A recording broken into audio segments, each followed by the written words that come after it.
I think it was Juliet who said to Romeo, blue collar or white collar? That is the question.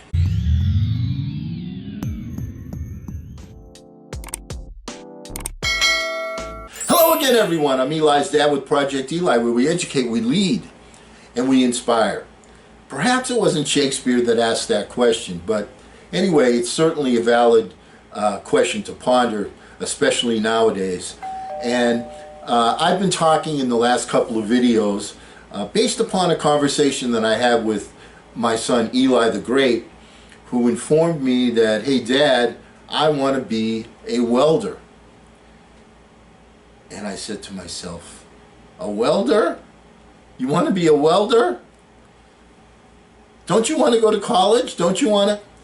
These were my thoughts. And then Eli explained to me that welders make a lot of money, and he liked doing it, and so on and so forth. And then I just prayed to myself that, hey, he's young, things will change, he won't want to be a welder. And then I had a little bit of an epiphany, but I watched a video featuring a man named Mike Rowe.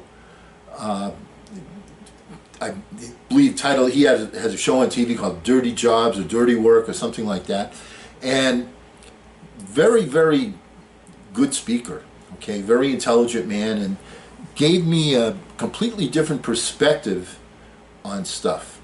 He pointed out how expensive it was to go to college. Was it worth it, to put yourself in debt for the cost? The cost of college education's gone up like 500% since the mid-'80s. Where I went to school in the 70s, it was $4,000 a year. What does $4,000 a year buy now for college education? Probably not a whole lot. I don't want to seem like, the old guy, but wow, that is a significant difference. That the cost of college education just gone up astronomically.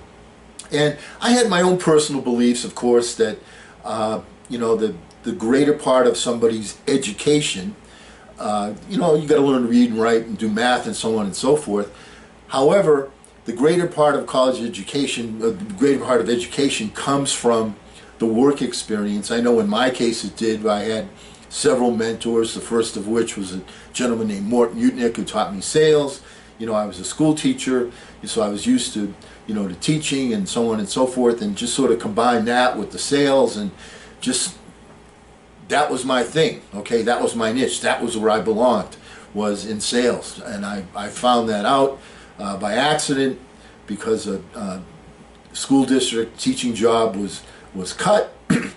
Last hired, first fired, and I had been hired pretty much out of college, after a lot of work to get that job. And it was very disappointing that, hey, Eli's dad, no job for you this time because we're cutting costs, we're going back.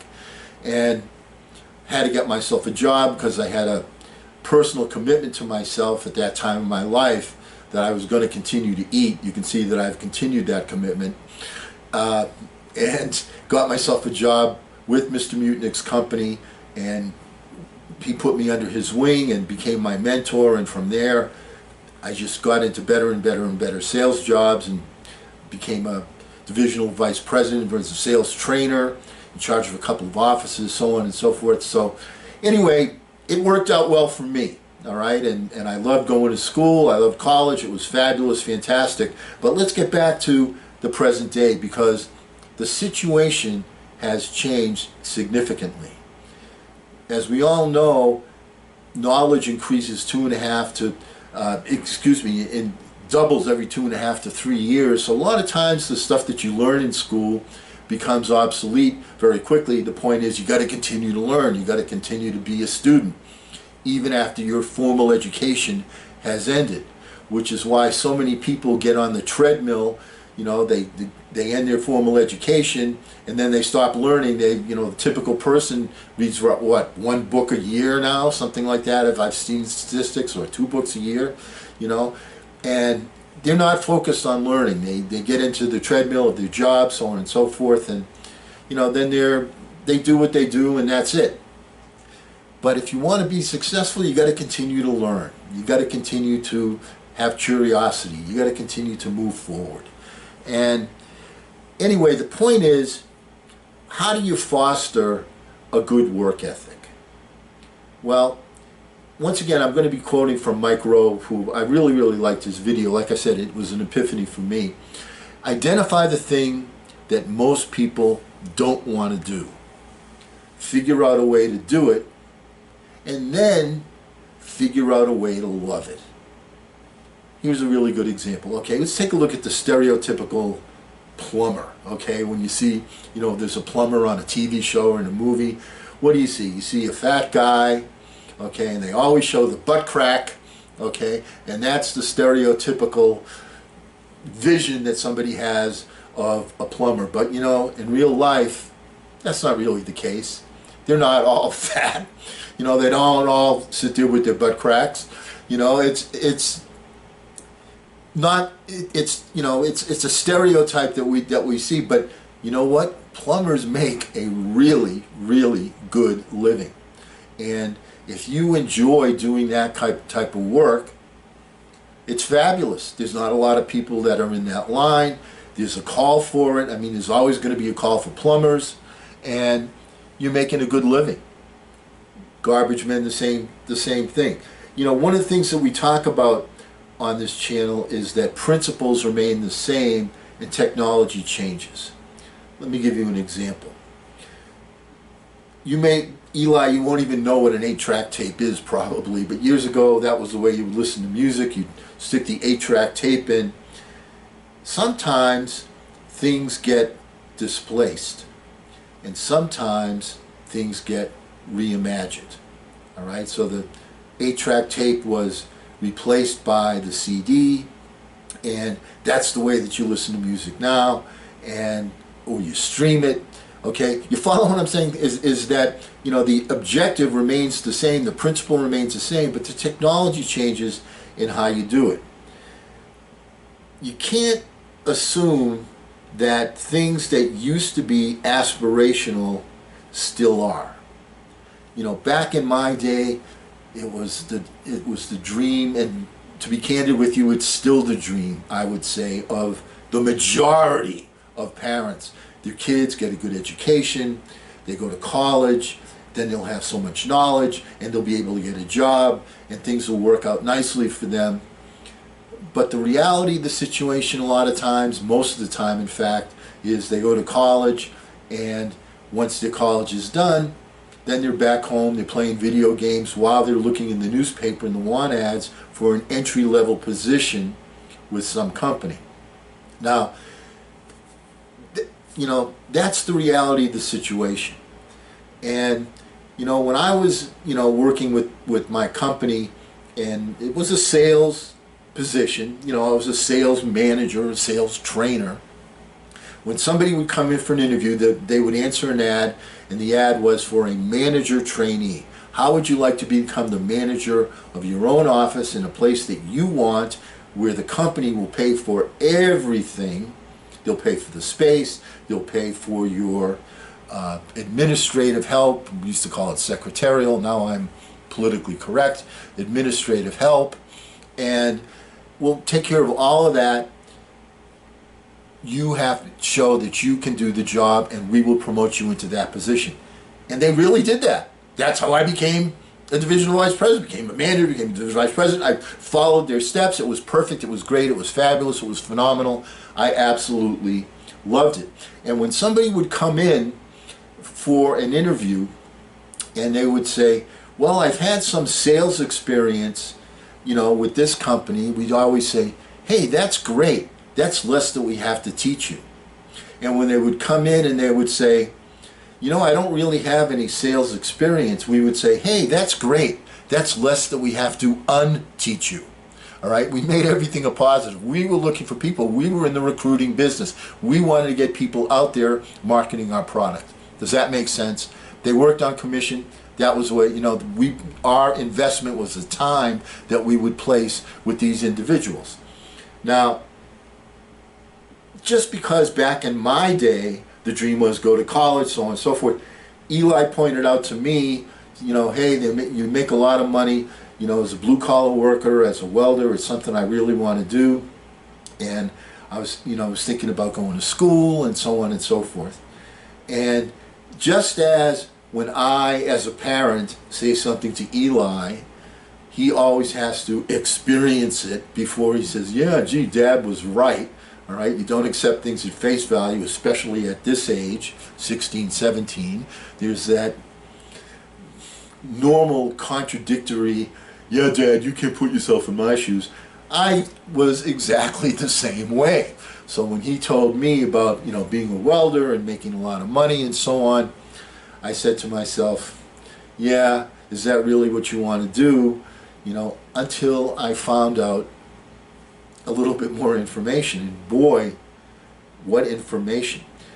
Back when I was in school, one of the things in grammar school, at the Edward Devotion School, they had shop for the guys, and they had home economics for the girls. We were so politically incorrect back then, weren't we? Okay, but they didn't call it shop. They called it industrial arts. And that's really where I missed the boat.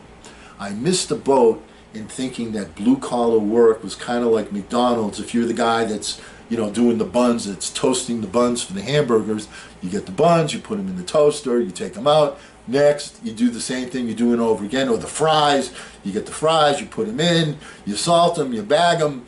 Okay, that it was just constant repetition, that there was no creativity to it. Wow, was I ever wrong? Am I wrong? This video by Mike Roach just really opened my eyes. A really skilled welder is an artist, and they make a lot of money. Why? Because not a lot of people want to be a welder. We've talked in the past about taking the reverse commute. The reverse commute means driving, if you're going from your home to your job, hoping that you're, make it so that your home is going in the non-traffic direction when you're going to work, and in the non-traffic direction when you're going home. So you're not sitting in your car fighting traffic all the time. Same thing is true in society. What's the reverse commute from white-collar work? Blue-collar work. If you love it, if you want to do it, if it pays well, the opportunities exist. The opportunities pay well. The opportunities are wildly underserved, and people don't aspire to do it, and yet everything around you, everything in your room has welding involved with it, either in the manufacture of it or the development of the product itself. So it's always going to be that way. So that kind of changed my mind. And the other thing is, a welder is creative. How you do it is creative. Not only that, but there's opportunities. Let's suppose you get really, really good at it, and Eli's going to do that. He gets really, really good at it, and then he says, all right, I'm going to start my own company. And he starts his own company that has welders in it. You follow what I'm saying? So there's room for creativity in blue-collar work, which was something, a truth that I didn't understand, that I didn't accept. And having seen this video and understand it a little bit, it makes a lot more sense to me, because Eli, right now, with a high school education, a high school diploma, can go to work. And if he goes to work and if put him through welding school, then the place that he applies for welding school, they will say to him the same thing we used to say about sales. Well, that's great. That's less that we have to teach him. And if he doesn't go to welding school and he applies for a job, then they'll say, great, that's less than we have to unteach you. We want to teach you our way of doing things. So the point is, get in whatever field you want to go into. If you get yourself a mentor, it's kind of like the old days where they would have a master and then there would be an apprentice. Isn't that really the way it works? And if you're learning from a mentor, you're learning from a master, you pick up the right skills, and they let you know right now, hey, that's not the way to do it, because if you do it that way, blah, blah, blah. Are you following what I'm saying? So I've changed my position, and I've told Eli, and he said to me, oh, you didn't believe me, Dad, when I said it was well-paying? And to be candid with you, I really didn't think that way. But once again, if you hear it from somebody else, it's a lot like, you hear a husband says to a wife something, or a wife says to a husband something, and they go, yeah, yeah, yeah. And then they hear it from somebody else. They go, you know what so-and-so said? They said this. It was the same thing as when I was first getting out on the playground and teaching Eli a few things about basics about basketball, about the triple threat position, where you can dribble, pass, or shoot, receive the ball, so you're in the triple threat position. When I taught him that, it was like, yeah, Dad, can I just go shoot around? Can I just go play? So on and so forth. And then we sent him to a basketball camp, a clinic, where there was a coach from the Houston Rockets was there. And guess what he talked about? He talked about the triple threat position, because these were little kids. All right. And when I said to Eli, so how'd you like the camp? He says, Dad, he was saying all the same things that you were saying. You know what? When you're close with people, sometimes you don't take what they say at face value. Sometimes you shouldn't, all right? You don't want to be programmed, everybody gets programmed, but you have to pick and choose, and you have to examine. The unexamined life is not worth living. You have to examine the foundations and make sure that the foundations are correct. And I found that my foundation in terms of white collar versus blue collar were not correct, and that if Eli wants to become a welder, then Eli, you have my 100% complete support. I will do what I can to help you to achieve what you want to achieve. That's not going to take away from being creative. The laws of the universe are still going to work. Okay, it's important to understand how they work, and you can advance to whatever you want and make a really, really good living and be happy with your life. Isn't that really what it's all about? Now for me, that wouldn't have worked. I was not a hands-on type of guy. Changing a tire for me is one of life's biggest challenges, but I'm not a hands-on type of guy. I'm more of a, like we said, a sales type of guy, but you have to figure out who you are, what your skill set is, and pursue it. And if you can pursue it with a reverse commute, where you're doing something that the majority of people don't want to do, it's well paying, and you have opportunities, and it's not going to go away, like welding, then more power to you. And Eli, I'm excited for you that you found a passion, and remember always, don't ration that passion, fashion that passion. I'm your loving dad.